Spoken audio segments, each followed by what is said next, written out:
After 20 years of marriage, do you take this man to be your husband, to love him, submit to him, forsaking all others, cling only to him as long as you both shall live?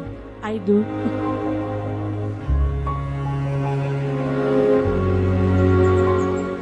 Ngayon, kulang ang mga salita para ipahayag ang lahat, ang nararamdaman kong ito. At siguradong mahal na mahal kita. Salamat sa pagmamahal mo, salamat sa sakripisyo mo, salamat sa pagiging matibay na haligi ng ating pamilya. Kung ako, papiliin ako ng Diyos, kung sino ang makakasama ko habang buhay, kahit sa susunod na buhay, ikaw at ikaw pa rin ang pipiliin ko.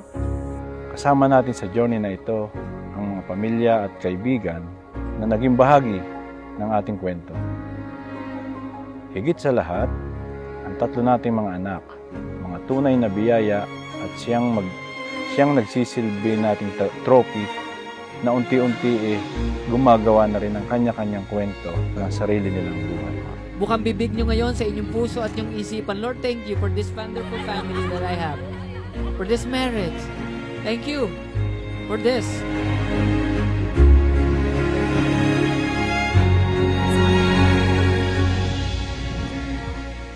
Para sa akin, ang naging secret lang naman is accept mo siya kung ano siya. Kasi wala namang perfecto sa pagiging mag-asawa. So, kung lagi natin hahanapin kung anong pagkukulang ng isa, hindi tayo makakahanap. Let's accept. And sabi pa nga kailangan natin maging flexible sa lahat ng bagay. At saka important is respect. Tiwala. Yun ang pinaka-importante dun Ngayon kayo kakasal ulit. Mahal na mahal ka namin ng mga yung anak, pamangkin.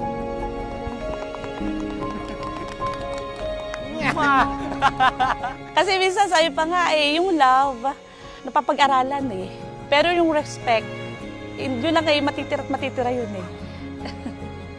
Hindi kami totaling pareho ng personality, pero nagmi-mix kami na nagbe-blend na maganda naman ang nagiging resulta. To love her, comfort her, honor her, provide for her, forsaking all others, and cling only to her as long as you both shall live. I do.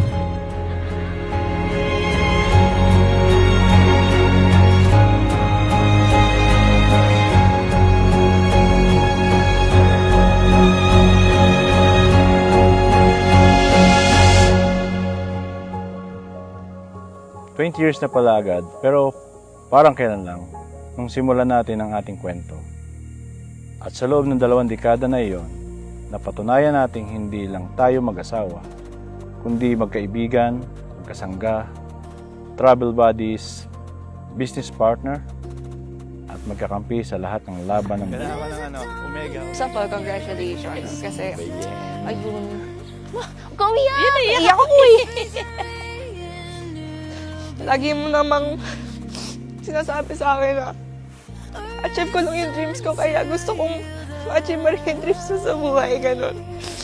And, ayun, gusto ko lang na malaman mo na I really love you, both of you. So, congratulations to both of you. This is my awakening. The one my heart was fast asleep. Ano mang mangyari after this 20 years of marriage, you don't give up on each other, that you will experience 50 years of marriage. Why you can do this? Because you keep your eyes on Christ no matter what. We are redeeming everything. Everything. Sa loob ng 20 taon, nating pagsasama, napakarami na nating pinagdaanan na pagsubok. Saya at lungkot. Hindi naging madali ang lahat. May mga pagkakataon na parang gusto ko nang sumuko. Lalo na kapag naisip kong parang kulang ako para sa'yo. Pero sa mga sandaling iyon, ang naging sandigan ko ay ang Panginoon. Tahimik akong lumalapit sa Kanya, umiiyak at nagdarasal. Lord, kayo na pong bahala sa pagsasama namin. Pagtibayin niyo po kami, huwag niyo po kami pababayaan.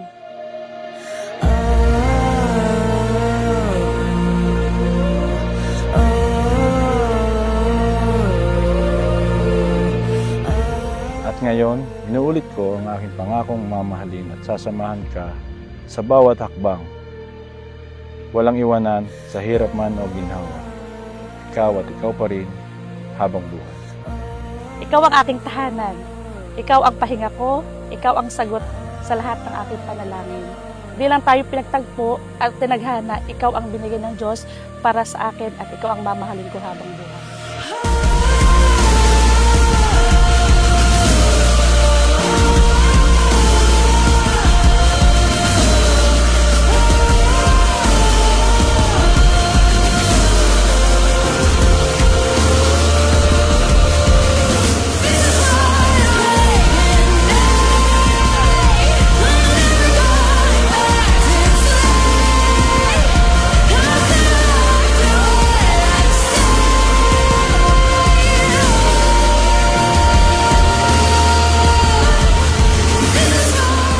Thank you for this whole family. We just pray that you continue to bless them to the fullest, oh God. And starting today, thank you, dear God, that the dream of Mira nangyari.